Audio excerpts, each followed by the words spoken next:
Assalamualaikum warahmatullahi wabarakatuh. Perkenalkan, nama saya Siti Hamidah dan pada kesempatan kali ini saya akan membahas mengenai teori permainan dan studi kasus dari teori permainan. Nah, dalam kehidupan sehari-hari tentunya kita sering menjumpai kegiatan-kegiatan yang bersifat kompetitif, di mana kegiatan-kegiatan tersebut mengandung persaingan atau konflik di dalamnya. Persaingan atau konflik ini bisa terjadi di antara dua orang atau pihak, atau bisa juga terjadi di dalam grup. Persaingan atau konflik ini bisa terjadi di bidang perdagangan atau bisnis. Seorang decision maker atau pengambil keputusan akan berusaha untuk mempelajari dan juga memprediksi kira-kira apa saja strategi yang akan dilakukan oleh pihak lawannya. Nah, jika ia sudah melakukannya dengan baik, maka itu akan membuat pekerjaannya lebih mudah dan lebih efektif dalam penyusunan rencana. Nah, misalnya rencana untuk merebut pasar. Lalu yang kedua dalam bidang olahraga, misalnya dalam permainan catur. Nah, dalam permainan catur itu terdapat dua orang yang di mana orang pertama mempunyai strategi-strategi untuk bisa memenangkan permainan. Nah, orang yang kedua mempunyai strategi untuk bisa mengantisipasi strategi dari pihak satu atau orang yang pertama. Lalu yang ketiga, peperangan atau pertahanan. Nah, dalam peperangan atau pertahanan tentunya terdapat persaingan untuk bisa memenangkan peperangan itu sendiri. Nah, peperangan ketika pihak satu itu memberikan strategi untuk melawan pihak yang kedua, maka pihak kedua tidak akan tinggal diam begitu saja. Ia akan menggunakan strateginya untuk melawan balik strategi dari pihak pertama. Lalu dalam bidang politik. Nah, dalam bidang politik ini kita misalkan ada dua partai politik yang sedang berkampanye. Nah, dalam melakukan kampanye, partai-partai politik ini mempunyai strategi-strategi. Misalnya, strategi yang pertama itu dia menggunakan televisi. Lalu strategi yang kedua dia menggunakan dialog-dialog langsung kepada masyarakat. Dan strategi yang ketiga, misalnya ia melakukan strategi berupa bakti sosial. Lalu, tidak semua persaingan atau konflik bisa dikategorikan sebagai permainan. Hanya persaingan atau konflik tertentulah yang mempunyai ciri-ciri atau kriteria permainanlah yang bisa disebut sebagai permainan.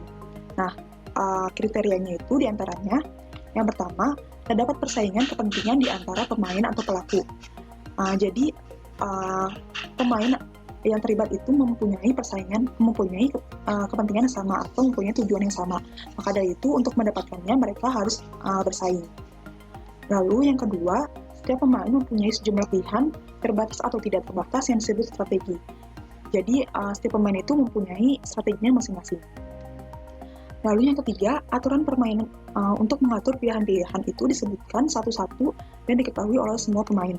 Jadi semua aturan permainan yang berlaku itu diketahui oleh semua pemain. Lalu yang keempat, hasil permainan dipengaruhi oleh pilihan-pilihan yang dibuat oleh semua pemain dan hasil untuk seluruh kombinasi pilihan oleh semua pemain diketahui dan didefinisikan secara numerik. Jadi hasil permainannya atau payoff-nya itu dipengaruhi oleh pilihan-pilihan atau strategi yang dilakukan oleh pemain yang bersangkutan. Dan payoff atau hasil permainan itu didefinisikan secara numerik. Seperti yang sudah dijelaskan bahwa tidak semua persaingan itu didefinisikan sebagai permainan. Misalnya perdebatan di antara dua orang. Kenapa perdebatan di antara dua orang itu tidak dikelompokkan sebagai permainan? Karena perdebatan di antara dua orang itu tidak didasarkan kepada logika, melainkan didasarkan kepada permusuhan. Lalu dari apa yang sudah kita jelaskan, kita bisa mengambil definisi dari permainan, yaitu permainan adalah suatu bentuk persaingan antara dua orang atau pihak atau antara dua kelompok atau grup yang saling berhadapan dan menggunakan aturan-aturan yang diketahui oleh kedua belah pihak yang saling berhadapan. Nah, aturan-aturan yang digunakan dalam permainan itu diantaranya, yang pertama, langkah atau strategi yang dapat diambil oleh tiap-tiap pemain. Jadi terdapat langkah atau strategi yang bisa diambil. Nah, strategi itu sendiri adalah sejumlah pilihan yang bisa dilakukan atau bisa diambil oleh pemain.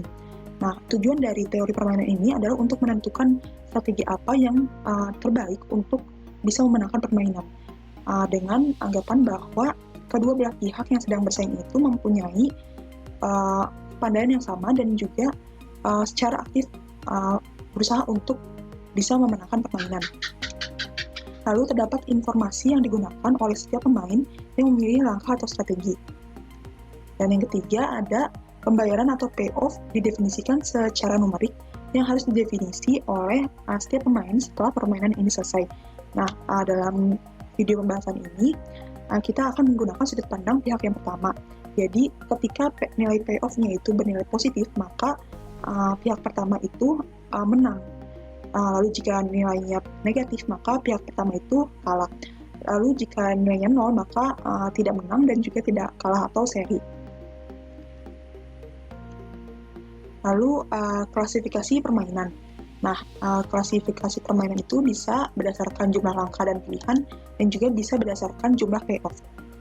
Jika berdasarkan jumlah langkah dan pilihan, dibagi juga menjadi dua, yaitu permainan berhingga atau finite game dan juga permainan tak berhingga atau infinite game. Dan berdasarkan jumlah payoff itu ada permainan berjumlah 0 atau zero sum game dan permainan berjumlah tidak 0 atau non-zero sum game. Yang pertama, permainan berdasarkan jumlah langkah dan pilihan. Nah, itu ada yang finite dan juga ada yang infinite. Nah, permainan yang berhingga itu adalah permainan yang mempunyai sejumlah langkah yang berhingga dengan setiap langkah yang memuat sejumlah pilihan yang berhingga pula. Dan permainan yang tak berhingga adalah permainan selain permainan berhingga. Lalu, permainan berdasarkan jumlah payoff. Itu terbagi menjadi dua, yaitu zero sum game dan juga non-zero sum game. Nah, zero sum game ini adalah suatu permainan dengan jumlah kemenangan kedua belah pihak sama dengan 0. Hal ini berarti bahwa jumlah pembayaran yang diterima bagi salah satu pemain yang menang sama dengan jumlah pembayaran oleh pihak yang lainnya, atau oleh pihak yang kalah. Jadi ketika pihak A itu menang, maka pihak B itu kalah. Jadi ketika misalnya pihak A itu menang jumlah 10 juta, maka pihak B itu akan kalah atau akan membayar sebesar 10 juta.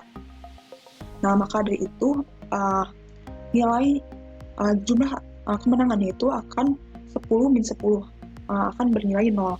Maka dari itu permainan ini disebut juga dengan permainan berjumlah 0. Nah, permainan berjumlah 0 ini jika dilakukan oleh dua orang, maka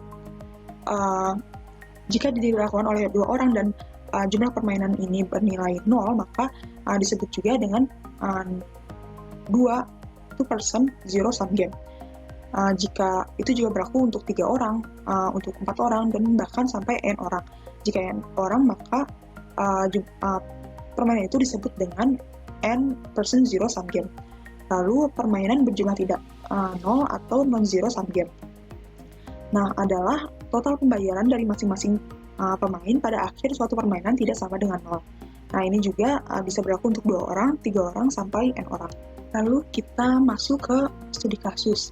Nah, terdapat studi kasus yaitu pada sebuah daerah terdapat 2 buah perusahaan, yaitu perusahaan Gatot Kaca dan perusahaan Baladewa. Kedua perusahaan tersebut menghasilkan barang dan dengan jenis, kualitas, dan harga yang sama.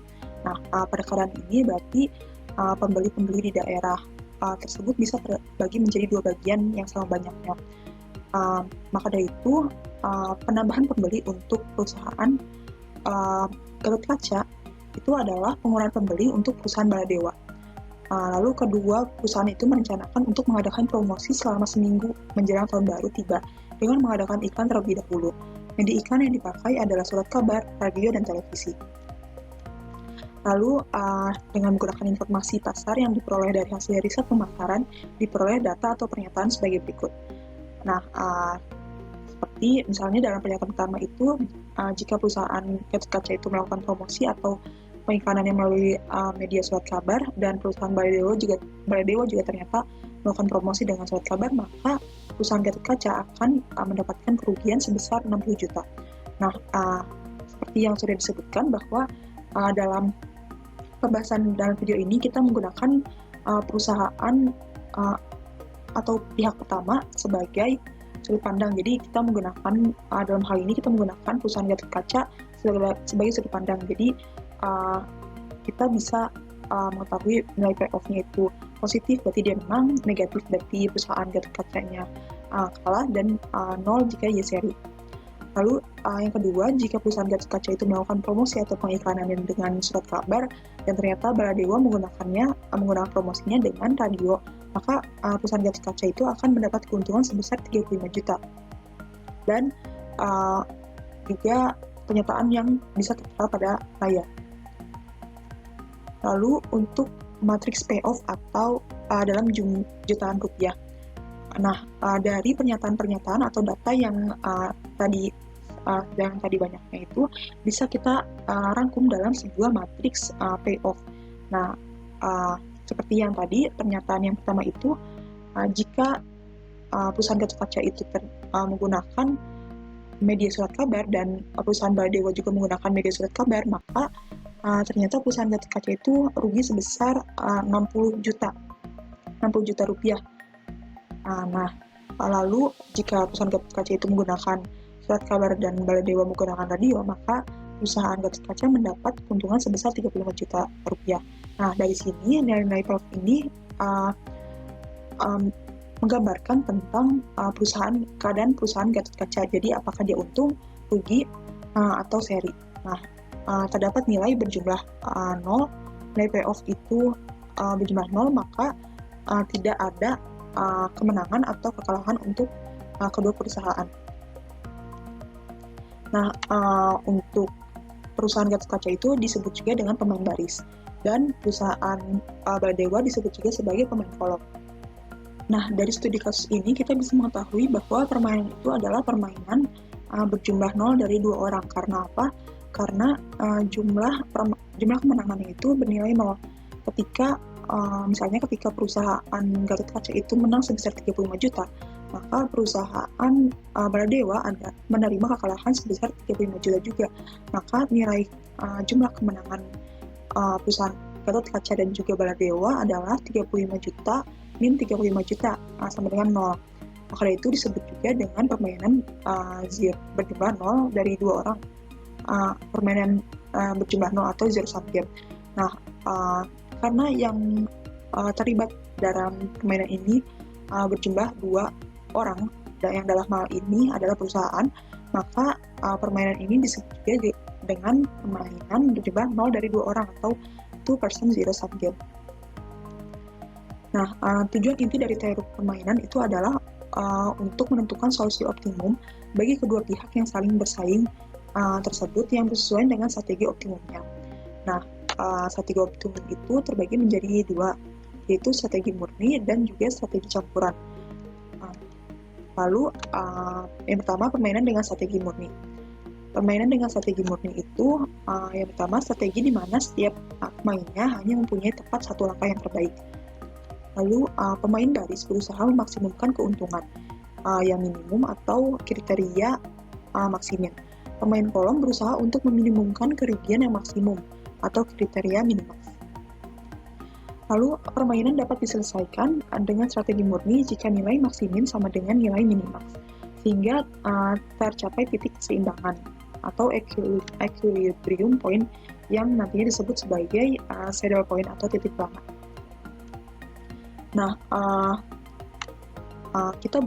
yang pertama kita buat matriks payoff-nya terlebih dahulu. Nah, matriks payoff-nya ini sama seperti matriks payoff yang sebelumnya, hanya kita tambahkan di sini ada kolom untuk minimum tiap baris dan baris untuk maksimum tiap kolom. Karena tadi kita menggunakan kriteria maksimum dan juga minimax. Nah, karena tujuan perusahaan Gatot Kaca adalah untuk memaksimumkan keuntungan yang minimum. Jadi kita cari terlebih dahulu keuntungan yang minimumnya itu. Jadi dalam tiap baris ini kita tentukan mana nilai yang paling minimum. Nah, dari baris ini kita bisa mengetahui bahwa nilai yang paling minimum adalah min 60. Lalu begitu juga untuk baris yang kedua dan juga baris yang ketiga. Nah, karena perusahaan Baladewa itu bertujuan untuk meminimumkan keuntungan, meminimumkan kerugian yang maksimum. Maka untuk tiap kolom kita cari nilai yang paling maksimum, yaitu kerugian yang mungkin dari permainan ini. Jadi kerugian maksimum yang mungkin itu adalah 50, 80, dan juga 30. Nah, karena perusahaan Gatot Kaca ini bertujuan untuk memaksimumkan keuntungan yang minimum, maka kita cari dari nilai-nilai minimum ini, kita cari nilai yang paling maksimum, yaitu keuntungan yang paling maksimumnya itu berapa. Nah, di sini kita mempunyai nilai 20. Dan sedangkan perusahaan Baladewa itu tujuannya adalah untuk meminimumkan kerugian yang maksimum, sehingga kita bisa mendapatkan nilai sebesar 30, yaitu kerugian yang paling minimum dari yang maksimum. Nah, kita bisa mengetahui bahwa ternyata nilai maksimum tidak sama dengan nilai minimax, maka tidak tercapai titik plana atau saddle point. Maka strategi murni dalam kasus ini tidak bisa digunakan, sehingga kita harus menggunakan strategi lain, yang dalam hal ini adalah strategi campuran. Namun, sebelum kita masuk ke strategi campuran, ada baiknya kita mengecek aturan dominansinya terlebih dahulu. Jadi, untuk aturan dominansi ini bertujuan untuk mempermudah atau lebih mempersimpel lagi analisis yang akan nanti kita lakukan. Nah, aturan dominansi ini yang pertama, jika terjadi baris atau kolom dalam matriks payoff yang tidak efektif pengaruhnya dalam penentuan strategi optimum dan nilai permainan dapat dihilangkan atau dihapus, atau bisa juga disebut didominasi. Jadi, jika ada baris atau kolom yang tidak efektif, kita bisa langsung hilangkan saja. Lalu, untuk pemain baris itu, bila ada suatu baris dengan semua elemen dari baris tersebut adalah sama atau sekolom, atau kurang dari baris yang lain, maka baris tersebut bisa dihapus. Sedangkan untuk pemain kolom, bila ada suatu kolom yang dengan semua pemain dari kolom tersebut adalah sama atau lebih besar dari elemen dari posisi yang sama atau sebaris dari kolom yang lain, maka kolom tersebut dihapus. Lalu, aturan dominasi ini dapat diulang jika masih ada baris atau kolom yang dapat didominasi atau dihapus oleh baris atau kolom lain. Nah, untuk jelasnya kita lihat matriks payoff berikutnya. Kita kembali ke matriks payoff sebelumnya. Matriks payoff-nya berbentuk seperti ini. Lalu, dari menggunakan aturan dominasi, maka kita bisa mengetahui bahwa baris kedua itu kurang dari baris ketiga. Jadi kita lihat bahwa baris kedua itu nilainya kurang dari baris ketiga. Jadi min 20 itu kurang dari 50, 0 kurang dari 50, 80, dan 15 kurang dari 20. Nah, semua baris elemen dari baris kedua itu selalu kurang dari baris ketiga. Maka dari itu, perusahaan Gatot Kaca tidak akan menggunakan iklan radio atau peluang untuk memilih strategi menggunakan media iklan radio sama dengan 0, apapun strategi dari perusahaan Baladewa. Jadi, karena nilai A2, nilai dari baris kedua itu kurang dari baris ketiga, maka baris kedua itu bisa dihilangkan. Lalu yang kedua, kita lihat bahwa baris kedua itu lebih besar daripada baris yang pertama. Kolom yang kedua itu lebih besar daripada kolom yang pertama. Nah, maka perusahaan Baladewa itu tidak akan menggunakan iklan radio atau peluang untuk memilih strategi menggunakan media iklan radio sama dengan 0, ataupun strategi dari perusahaan Gatot Kaca. Nah, kita lihat bahwa nilai pada kolom kedua itu 35 lebih besar daripada min 60, 0 lebih besar dari min 20, 80 lebih besar dari 50, maka baris kolom yang kedua itu bisa kita hapus. Lalu dari penghapusan baris dan kolom itu kita mendapatkan matriks payoff yang baru, yaitu seperti ini. Jadi untuk baris kedua kita hapuskan, dan juga untuk baris ketiga kolom kedua juga kita hapuskan. Lalu masuk ke permainan dengan strategi campuran. Karena dalam kasus ini kita tidak bisa menemukan titik equilibrium atau kita tidak mempunyai saddle point-nya, maka kita tidak bisa menggunakan strategi murni dalam kasus ini. Maka kita bisa menggunakan strategi selanjutnya, yaitu strategi campuran. Permainan dengan strategi campuran itu adalah permainan dengan strategi dengan setiap pemain menggunakan distribusi peluang atau proporsi dalam memilih strateginya. Jadi dalam hal ini kita sudah memasukkan unsur proporsi untuk unsur peluang di dalamnya, di mana proporsi ini adalah bagian yang akan digunakan untuk strategi-strategi tertentu. Jadi tiap pemain akan memainkan strategi dengan proporsi atau peluang tertentu. Lalu tugas tiap pemain adalah menentukan proporsi yang diperlukan untuk memainkan strateginya. Lalu kita akan masuk ke matriks payoff. Sebelumnya kita mengetahui bahwa peluang itu nilainya berkisar dari 0 sampai 1. Begitu pula untuk peluang strategi-strategi perusahaan Gatot Kaca dan juga peluang strategi-strategi untuk perusahaan Baladewa itu jumlahnya bernilai 1. Lalu jika kita misalkan peluang untuk strategi yang pertama baik untuk perusahaan Gatot Kaca maupun perusahaan Baladewa itu adalah sebesar X1 dan Y1, maka dengan mengetahui bahwa nilai peluang untuk strategi kedua itu adalah 0, itu berdasarkan pada aturan dominasi yang sudah kita bahas, maka kita mengetahui bahwa peluang dari strategi ketiga untuk masing-masing strategi untuk masing-masing pemain itu adalah 1 min X1 dan juga 1 min Y1. Nah, jika kita buat dalam bentuk matriks payoff, maka kita akan mendapatkan matriks sebagai berikut. Jadi perbedaannya di sini terdapat unsur peluang baik untuk perusahaan Baladewa sebesar Y1 dan 1 min Y1 dan perusahaan Gatot Kaca X1 dan 1 min X1. Nah, di sini kita sudah menggunakan matriks payoff yang sudah didominasi dengan kita mengetahui bahwa peluang untuk strategi yang kedua untuk masing-masing perusahaan itu bernilai 0. Lalu tujuan utama dari permainan ini adalah untuk menentukan strategi optimum dan juga nilai permainannya. Nah, strategi optimum itu adalah strategi yang menjadikan seorang pemain atau pihak berada dalam posisi pilihan terbaik tanpa memperhatikan langkah-langkah pemain lawannya. Lalu, sedangkan nilai permainan itu adalah rata-rata pembayaran atau ekspektasi kemenangan per permainan jika kedua pihak pemain yang saling bersaing tersebut melakukan strategi optimum atau strategi terbaik mereka. Nah, salah satu metode yang bisa mencari strategi optimum dan juga nilai permainan adalah metode aljabar untuk salah satunya. Nah, yang pertama kita menentukan strategi optimumnya terlebih dahulu.